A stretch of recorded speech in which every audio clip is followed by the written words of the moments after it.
Hello everyone and welcome back to the channel. It is Saturday, so as you guys know, on Saturdays we do financial education videos, and then on Wednesdays for this channel we do portfolio reviews. I hope everybody is having a great weekend.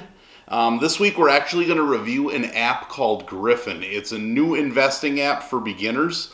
My sister, who's also into investing, kind of turned me on to the app, and in different Facebook groups and forums that I'm in, I've seen a lot of people asking about the app, so I thought I'd download the app for myself and kind of give it a review and see how it is. As you can see here, I got my mouse because I'm flying solo this week, so I'll be navigating through my slides as I go through this on my own. And for those of you who are new to my channel, my name is Paul Novak, and I absolutely love saving, investing, spending, and talking about money, and that's what we're going to do today. And hopefully you're learning something from these videos, and if you are, I'd always encourage you, smash that like button and subscribe. I'd also encourage you to post comments down below if you've got questions about any of this stuff, or if you've got topic recommendations. We reply back to all comments.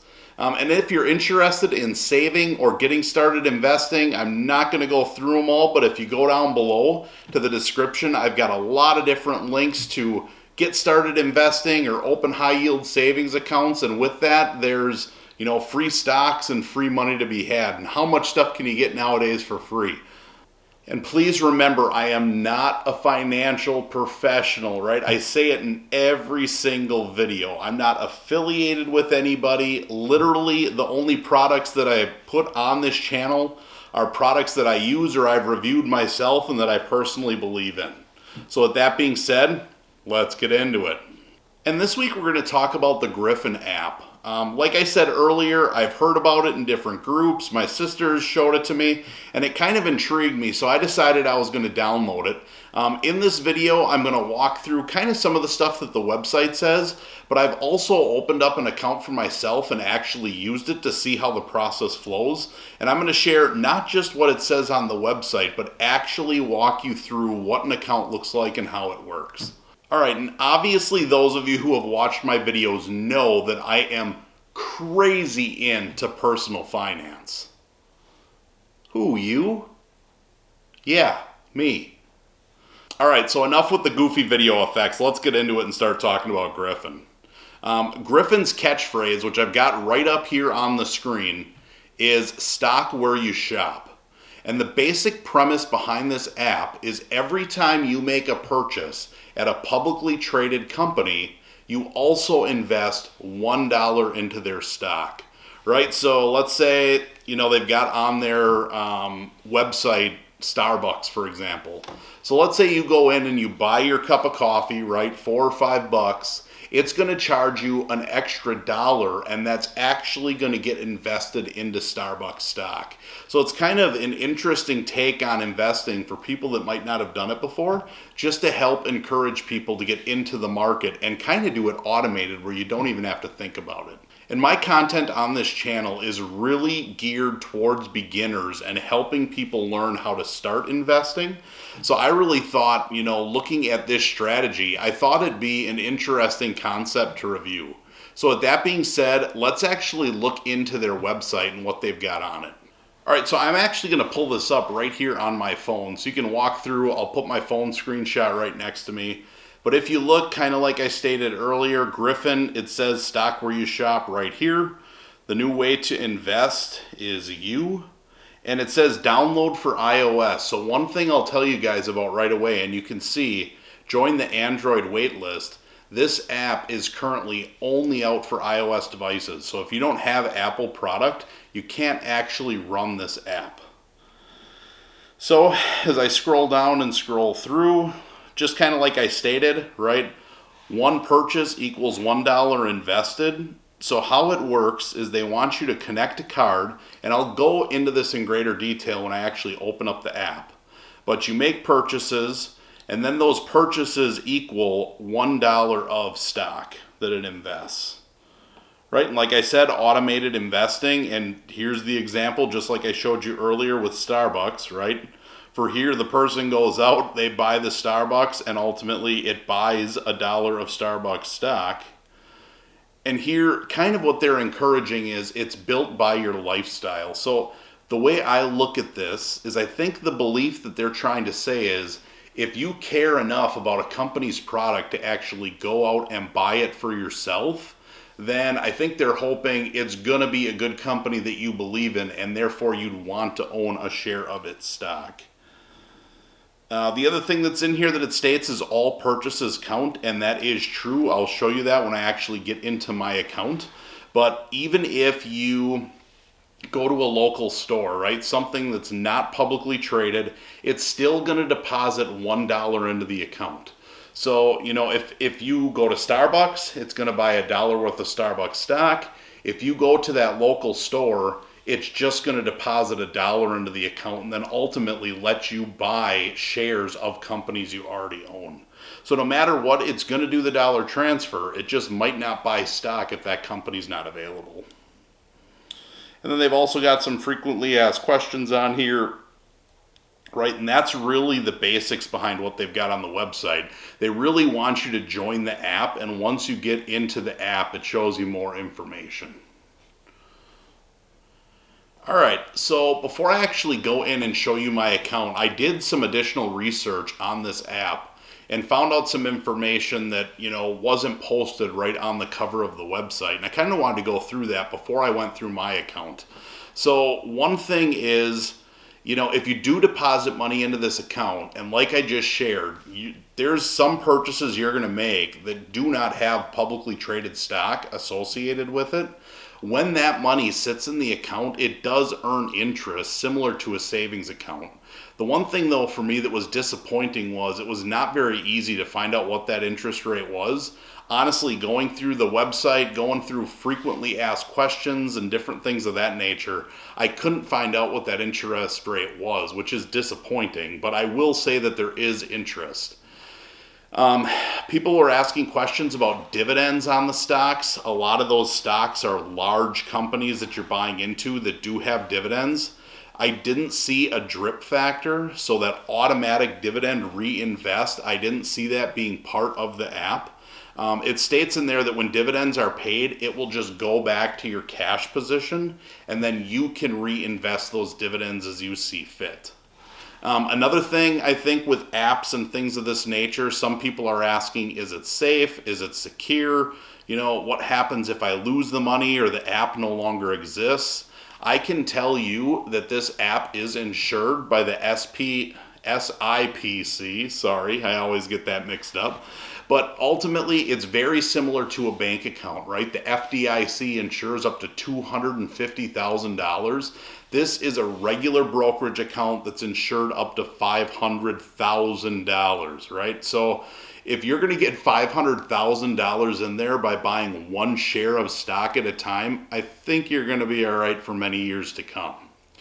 Another thing that I just wanted to let people know, and again, I'll show it when I go through my phone and go through my app, is that you can set monthly deposit limits or skip transactions, right? So if you are a very frequent user of your debit card or credit card or whatever you've got linked up, right? And let's say you're making 100 or 200 transactions in a month, you might not want to just automatically be depositing $200 into this account every single month. I think the idea behind it is to set it up for beginners. So you can go in and say, hey, regardless of how many transactions I make, I only want to do max deposits of $25 or $50. You could even set it to $5. And once you hit that limit or threshold, which is kind of nice, it'll stop the instant deposits until the next month. So those I think are a little bit more of the advanced features that obviously aren't on the cover of the web page, but things that I wanted to go over when it comes to that app. So now what I want to do is actually go into this app and show you my account and explain again some of those more advanced features that aren't covered on the website. All right, so as we can see here, I've got the Grifin app. I've got it set up to fingerprint. So I'll open this up right here. And the first thing you're going to see on the home screen is your total account value up here on the top. It also shows stocks owned and how much I've actually invested. So just so you can see, my total account balance is $39.99. Oh, my voice. So as we go through here, Charter Spectrum you can see is down to 99 cents. So it did already buy one share of Charter Spectrum, and just the way the market conditions were, it must have dropped just a little bit that my position's now under $1. But as I scroll up here, you can see my companies, and a lot of these say in progress, and that's because I have transactions right now that are starting to go through. So if I continue to scroll up, you're going to see transactions here. And this is what I was telling you earlier. You can skip transactions. So I will say, for those of you who follow my channel, follow my investing, I do a lot of investing on Robinhood. I do not plan on sticking tons of funds into this Grifin app. I literally downloaded it and just wanted to get started so I could share it on here. So I already put 40 bucks in here. I did skip all these transactions from this week because, as I stated, right, it's automated. So every single time I'm making a purchase on my card, it's automatically putting $1 in. So I'm just going to click on view more here so you guys can see some of the different types. And as I scroll up here, you can see a whole lot of them that are skipped. Oh, keep going. All right, let me go back. There we go. Okay, so now you can also see some of these transactions that are done, so it has different bars to show the progress. So those ones that are done is where that money is coming from that's already in my account. And as I continue to scroll through, that's really what I wanted to show. I don't have any that are at the 3 bar, which I believe says investing, because I've had a couple of those. But here you can see this Home Depot transaction on March 4th. Is in the process of transferring. So when you go up to that home screen and it says pending or in progress for investing in the stock, that's because it hasn't fully bought in yet, but it will invest in that Home Depot stock. So yeah, those are the types that I have at least on here. I'll go back up here and go back to the home page. And you know, as you can see too, a lot of the investing that I had or that it bought in wasn't actually into buying companies. And the other thing that I kind of want to go over is not all publicly traded companies are in here, right? So if you go to a major brokerage, right, there are hundreds, thousands of individual stocks you can buy. Not all of them are associated with this app. And that was another thing, I guess, that I was a little bit frustrated in when doing research. I couldn't find out exactly what companies were all part of the list. I guess if you wanted to go through view all, I could click this. And I think, I did it up here with the search feature, that you can click on it and actually search for individual companies. But it's really kind of a pain to try and find the company you want and see if that's all part of this list. Another thing that I will say that I learned that I guess I didn't totally like is that if I have $39 available right now, then if this was a normal brokerage, right, I could click on search for, find a company that I wanted to invest in and then put that money there. I'm just going to click on Apple here for the sake of it's already on the screen.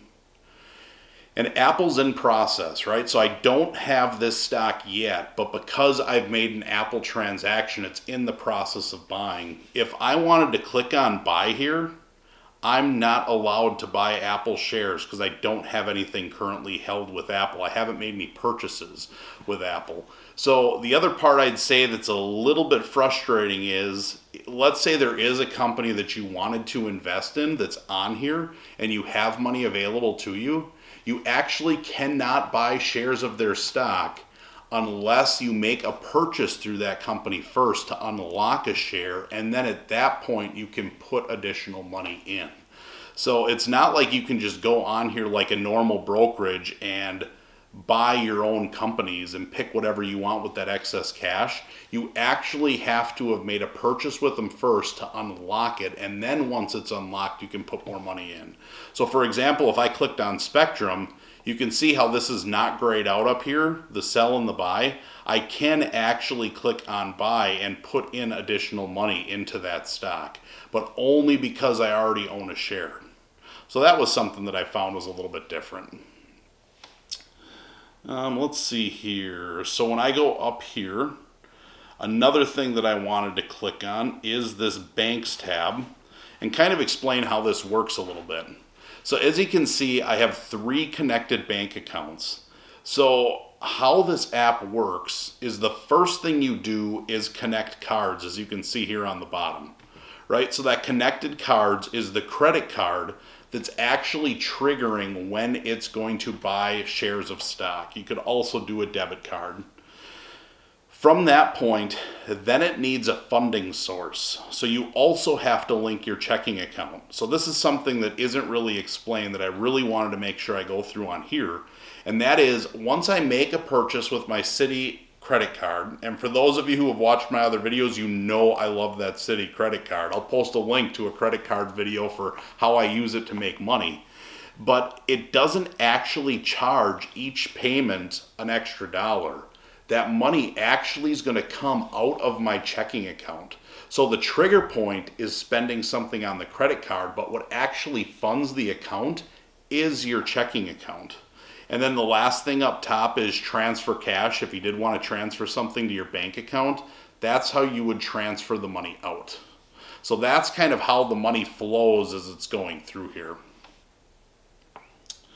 Something that I will say with that is that it only does those transactions once a week. So it's not like every single day when you're making a purchase, it's constantly pulling out $1, $1, $1. It'll bank all of those up and then it'll do the transaction at one time. The other thing is you can see how some of my transactions were skipped. It did give me the option to say, okay, you've got an upcoming transfer at the end of the week. Do you want to do that transfer or do you want to skip the transfer? What I did find though was that you couldn't skip individual stock transfers or individual purchases. You either had to skip the transaction for the week or go through with the full transaction. It wasn't looking at just individual purchases. And then just kind of the last thing that I wanted to go through on here is the settings. If you look here, automated investing and deposits, I actually have this disabled right now. And that's because, like I said, I just wanted to get this app started and get a feel for how it worked to do this review video. I don't plan on continuing to fund tons of money into this account. If I did enable that, then just like I've stated earlier, every time I'd make a purchase, it'll ultimately pull the money out. But right now, because it's disabled, that won't happen. So really the last thing I wanted to do when talking about this app is just give some perspective or feedback on what I thought. And I think having fractional shares, it's something that I definitely encourage for beginning investors. Heck, I encourage it for all investors to have a brokerage account that allows fractional shares. That part of this I thought was really cool. The other thing is their fee structure is extremely minimal, and I'll pull it up on the screen right now. There is no major fees to do all these microtransactions and deposit all the money. There's some very minimal fees when looking at actually taking the money out. And a lot of the fees that you see here on the screen are for more advanced transactions and pulling money out of the brokerage account and moving it to a different brokerage. If all you're doing is using this to do the microtransactions and letting the money sit or transferring it back to your bank account, the fees are going to be extremely minimal. So all of that stuff I think is a huge positive.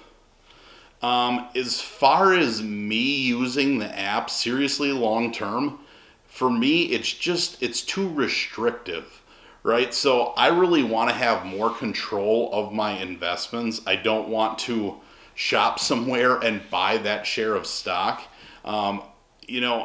I invest a lot in index funds if you've watched my other videos versus individual companies. And just because I buy something at a store definitely doesn't mean that I want to buy that stock. For example, if I go to GameStop and buy a game for my son, or if my son wants a new controller, I want nothing to do with owning GameStop stock, right? So for me, I think being able to deposit larger sums of money and pick exactly where it goes is going to be more for me. But having said that, if you are a beginner and you're not investing at all and you don't know where to get started, I could definitely see this being a good app or something to at least get the ball rolling. I always say in my previous videos, The biggest struggle that I have or regret when it comes to investing is not getting started sooner. And if I had something like this, I probably would have been investing a long time ago. So if this is what it takes to get you started, I'd encourage you to use the app. It's very simple. So for me, what you've heard me talk about in other videos, and I'll say it again, if you truly are a beginner and you're looking to get started, I would look for a brokerage that has fractional shares. I think that's a must. I'd also look for a brokerage that has zero trade fees, right? You don't want to, every time you're buying and selling stocks, get hit with fees. Especially as a beginner, you probably aren't investing large sums of money out of the gate anyways. And the strategy that I always encourage is dollar cost averaging. Don't try and time the market. I'm a huge fan of index funds like VOO or VTI. VOO tracks the S&P 500. VTI tracks the total stock market. And if you're curious on how to get started, you just don't know what to do, I've got other videos. I'll put my, start investing now or investing for beginners with little money video down below. If that's something you want to check out, for me personally, I think that's a better option than jumping on the Grifin app. But again, I'll leave it up to you. I just would encourage you do something to get started investing. And again, I hope you found this video helpful. And if you did, I'd always encourage you, just like I said in the beginning, smash that like button and subscribe. Comments are always welcome. As I've stated earlier, I've got a ton of links down below in the description if that's something that you want to look at to either get started saving or investing.